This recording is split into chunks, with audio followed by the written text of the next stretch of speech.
ग्रामीण विकास मंत्री अनुरोध सिंह जी, हमारे पूर्व विधायक तिलकराज शर्मा जी, हमारे नशा निवारण के उपाध्यक्ष संजय भारद्वाज जी, इस पंचायत की हमारी प्रधान, सभी 4 पंचायतों से आए हमारे बुजुर्ग, माताएं, बहनें, युवा साथियों, प्यारे बच्चों, चुने हुए पंचायत प्रतिनिधि।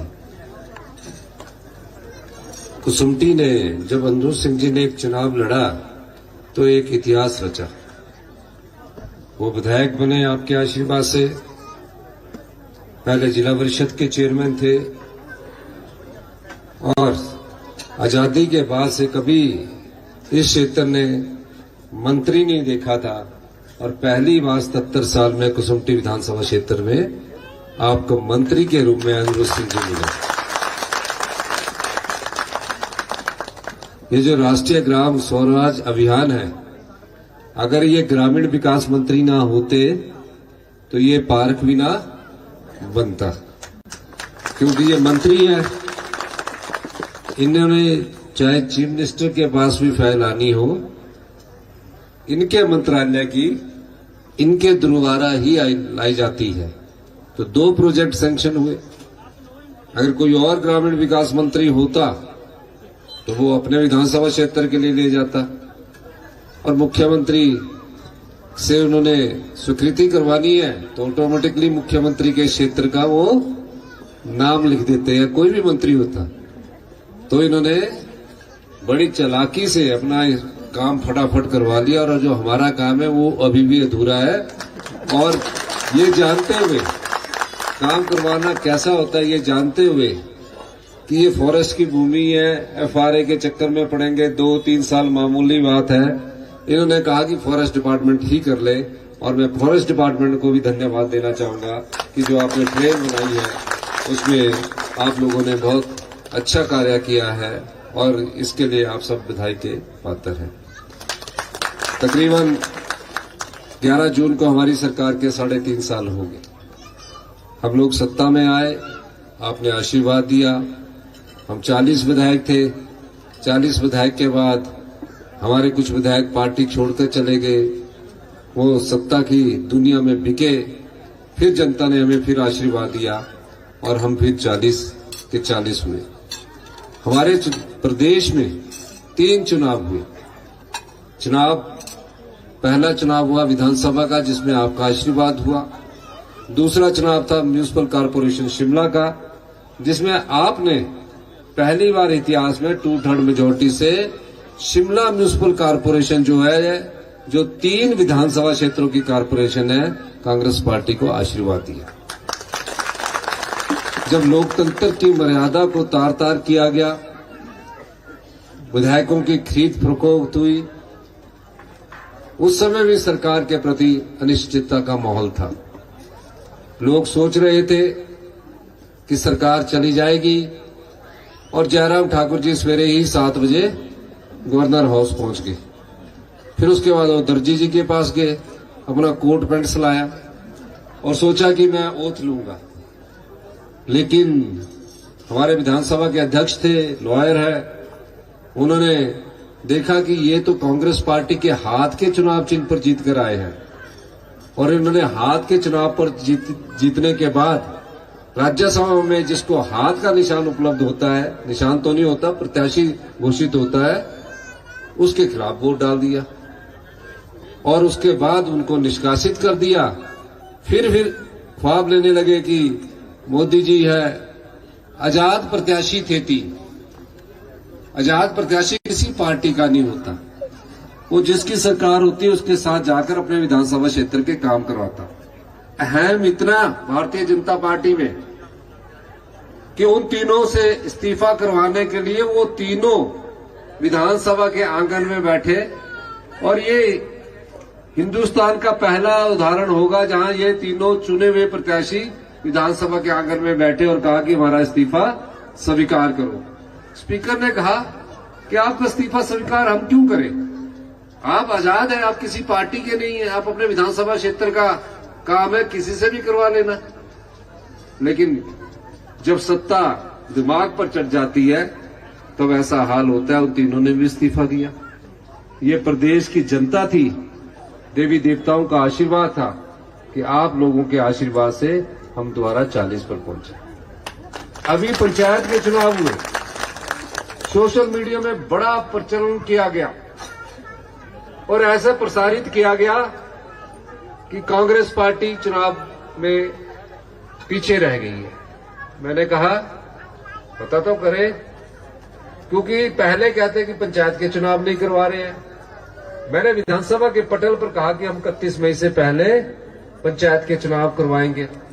सुप्रीम कोर्ट में भी हमारी सरकार ने एफिडेविट दिया कि हम पंचायत के चुनाव करवाएंगे और हमने चुनाव करवाए। 2 चरणों में चुनाव हुआ। एक चरण था जो शहरी निकाय के चुनाव थे, जिसमें म्यूनिसिपल काउंसिल आती है और कारपोरेशन आते हैं।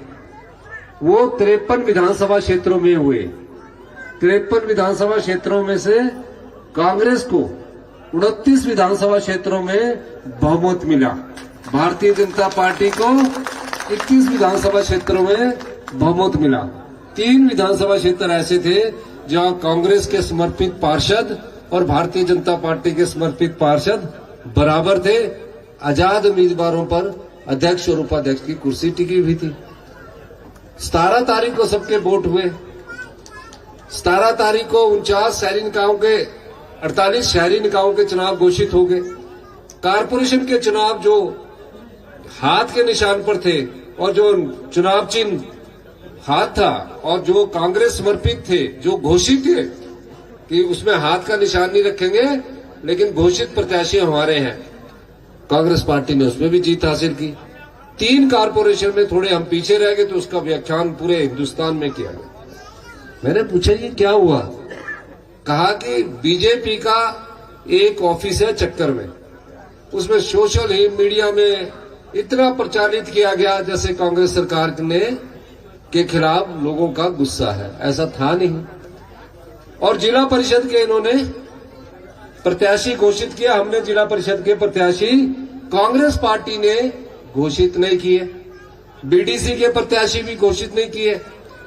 पंचायत प्रधान और उप प्रधान, हमने कहा जो भी व्यक्ति लोकतंत्र में पंचायत प्रधान और उप प्रधान में लड़ना चाहता है वो लड़े। वो एक पंचायत से कांग्रेस के 4-4 आदमी भी खड़े हुए, भारतीय जनता पार्टी के भी 3-3, 4-4 आदमी खड़े हुए होंगे। लेकिन प्रसारित क्या हुआ? जिन्होंने जिला परिषद के प्रत्याशी खड़े किए, अगर उनके जीत का आंकड़ा देखे 251 जिला परिषद है और जीते कितने? सिर्फ 98। कहा कि हमारे इतने लोग जीत गए। उसमें सबसे ज्यादा संख्या आजाद की है और जो कांग्रेस की विचारधारा में विश्वास रखने वाले उन लोगों ने जीत हासिल की। लेकिन जयराम ठाकुर जी आए दिन प्रचारण कर रहे हैं। मैं ये कहना चाहता हूं कि हम लोगों ने आप लोगों की सेवा की है और ग्रामीण अर्थव्यवस्था को मजबूत करने के लिए हमने कई योजनाएं आपके लिए लाई है, क्योंकि ये ग्रामीण क्षेत्र है। आज गाय का दूध, आप अपनी सोसाइटी बनाइए, सरकार गाय का दूध 61 रुपए किलो खरीदेगी, भैंस का दूध 71 रुपया किलो सरकार खरीद रही है।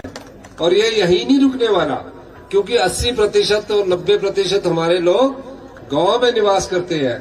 हम खुद किसान परिवार से आते हैं, आप जैसे आम परिवार से उठकर मुख्यमंत्री की कुर्सी तक पहुंचे हैं। तो ग्रामीण अर्थव्यवस्था में हल्दी उगाएंगे आप। अगर आज आप हल्दी उगाएंगे जो प्राकृतिक रूप से उगती है, जिसको ना बंदर खाता है ना नीलगाय खाती है, कोई भी नहीं खाता, डर के मारे रहते उससे, वो 150 रुपया किलो सरकार आपसे खरीदेगी। अगर गेहूं उगाएंगे आप सिर्फ गोबर से, तो सरकार 80 रुपया किलो आपसे खरीदेगी। मक्की 50 रुपया किलो खरीदेगी। अभी लोग इसकी तरफ ध्यान नहीं दे रहे। जिस तरह शिमला में सेब होता है आने वाले समय में, क्योंकि ये क्षेत्र में हल्दी होती होगी, हल्दी आपको कैश क्रॉप के रूप में, अगर किसी की 1 बीघा जगह है तो 1 लाख रुपया आपको मिलेगा। 1 बीघा जगह में हल्दी उगाने का सरकार की तरफ से आपको मिलेगा। तो ये आपके लिए पैसा है ग्रामीण अर्थव्यवस्था को मजबूत करने के लिए।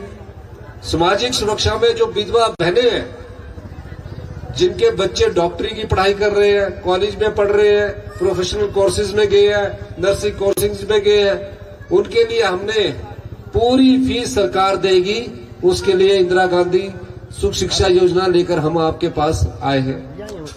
उसके अलावा जो आम परिवार से उठकर व्यक्ति डॉक्टर बनता है और डॉक्टर की फीस है 75,000 1 लाख रुपया साल की, हॉस्टल की फीस होती है 60,000 रुपया। हमने कहा कि कोई भी आदमी अगर सरकारी नौकरी भी है तो भी वो इतनी फीस नहीं दे पाएगा। उनके लिए एक योजना लेकर आए हम, उसका लाभ उठाइए। 20 लाख रुपए का लोन आपको 1% ब्याज पर बच्चों की पढ़ाई के लिए मिलेगा। और उसमें आय की सीमा कितनी है? आय की सीमा है 12 लाख रुपया, यानी कि जिसकी 1 लाख रुपए की इनकम होती है तो उसको 12 लाख रुपए साल में हुआ, 12 लाख से नीचे उसको 20 लाख रुपए का लोन मिलेगा। उसका बेटी डॉक्टर बन रही है, नर्स बन रही है, जेई का कोर्स कर रही है, ITI का कोर्स कर रही है, जितने भी प्रोफेशनल कोर्सेज यहाँ कर रही है, फिर आगे पढ़ना चाहती है, बहुत इंटेलिजेंट है, तो विदेश जाने के लिए भी हमारी सरकार ने आप लोगों के लिए उपलब्ध करवाया। शिक्षा के क्षेत्र में हमने महत्वपूर्ण बदलाव किया। बीजेपी की सरकार थी, आपको मैं बताना चाहता हूं 3.5 साल पहले क्या हाल थे सरकारी स्कूलों में बच्चों के पढ़ने के। मैं खुद सरकारी स्कूल में पढ़ा हूं। मैं ये बात इसलिए बताना चाहता हूं कि 5वीं में जो बच्चा पढ़ता था सरकारी स्कूल में, वो दूसरी की किताब नहीं पढ़ सकता था। ये हाल भारतीय जनता पार्टी की सरकार ने किया। माँ बाप तो बच्चों को तैयार करके पढ़ने के लिए भेजते हैं, सोचते हैं कि स्कूल में बहुत अच्छी पढ़ाई होगी, लेकिन हुआ क्या कि हम 21वें स्थान पर थे। और किसने आकलन किया? भारतीय जनता पार्टी की केंद्र सरकार ने आकलन किया। हमने उसमें सुधार किया। हमने कहा जो सरकारी स्कूल में पढ़ने वाले किसान के बच्चे हैं, आम परिवार के बच्चे हैं, उनकी पढ़ाई को कैसे मजबूत किया जाए। और हमने पहली कक्षा से इंग्लिश शुरू की और पूरी जगह टीचरों की व्यवस्था करने की दिशा में हम आगे बढ़ रहे हैं।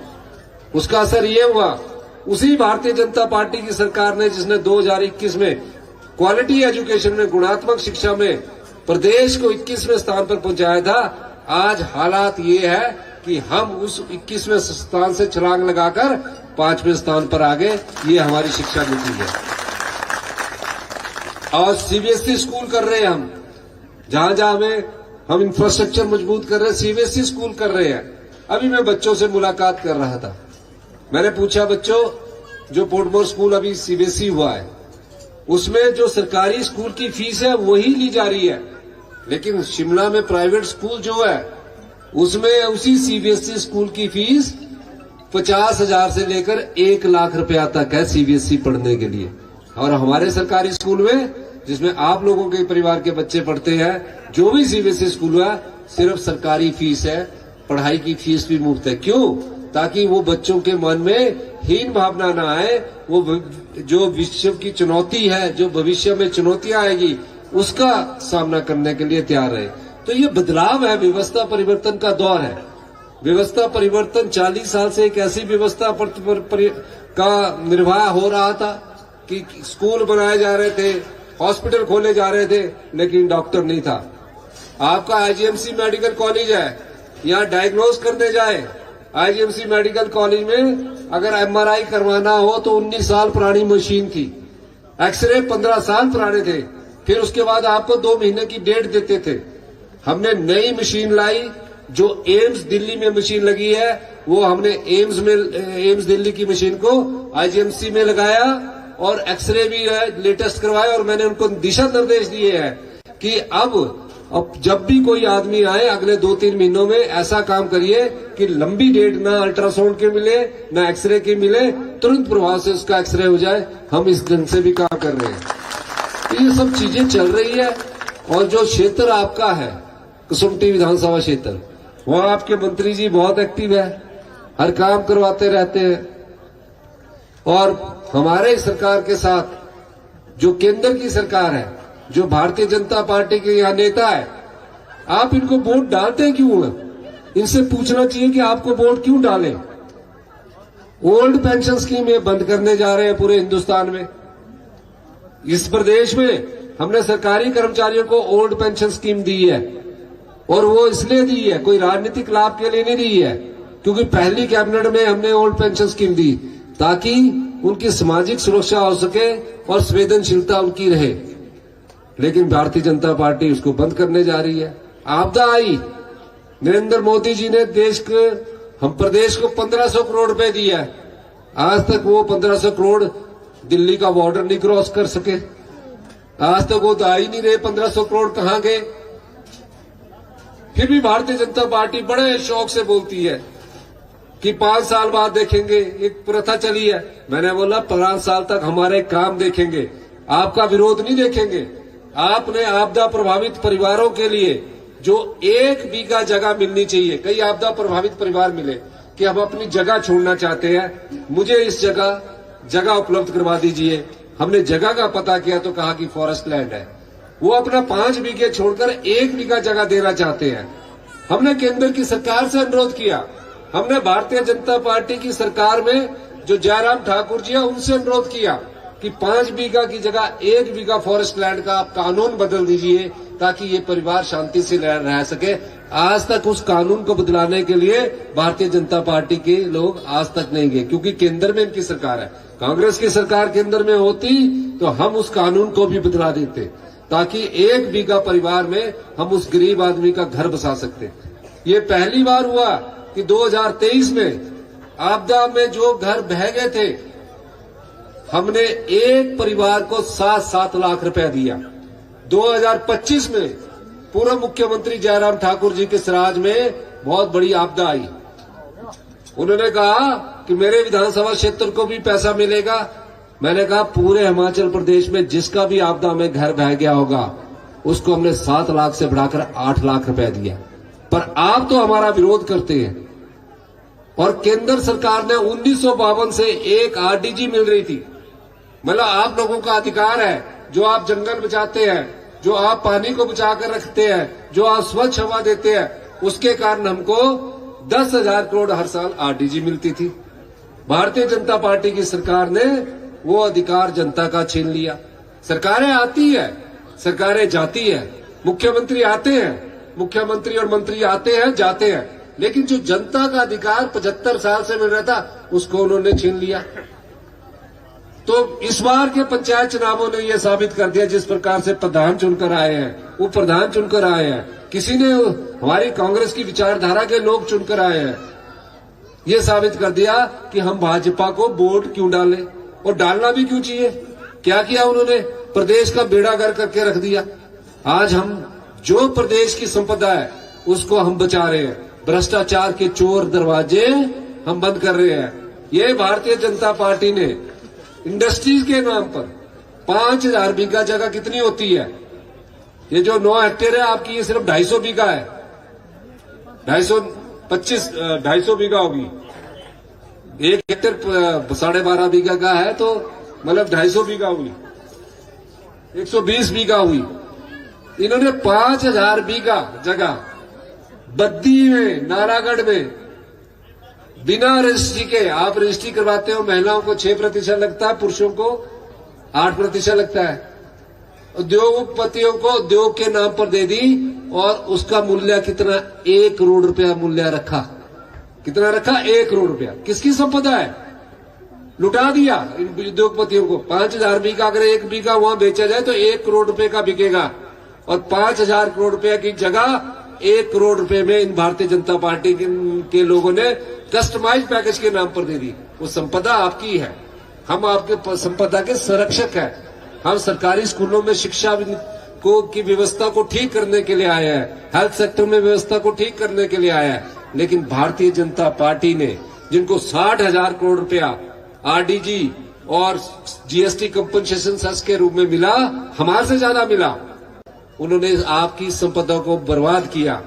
ये सारे स्कूल नए होने थे, ये सारे हॉस्पिटलों में 20-20 साल पुरानी मशीनें अगर बदल देते तो आज जो हमारे पेशेंट है चंडीगढ़ और बाहर जाते, 1,000 करोड़ रुपए का इलाज करवाने, वो बाहर न जाते।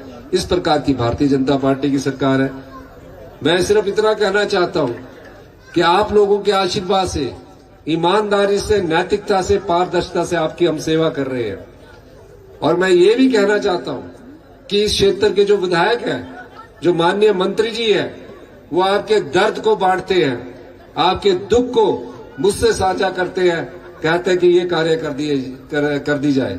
जो इन्होंने मांगे रखी है, जिसमें सड़कों की मांगे इन्होंने प्रमुख रूप से रखी है, मेरे से ज्यादा मंत्री जी मंत्रिमंडल में जानते हैं कि क्या है, लेकिन फिर भी हम इसको अगले 8-9 महीने में जो इन्होंने 5 करोड़ रुपए की मांग रखी है, सिस्टमेटिक ढंग से मैं उसको उपलब्ध करवाने की पूरा कोशिश करूंगा।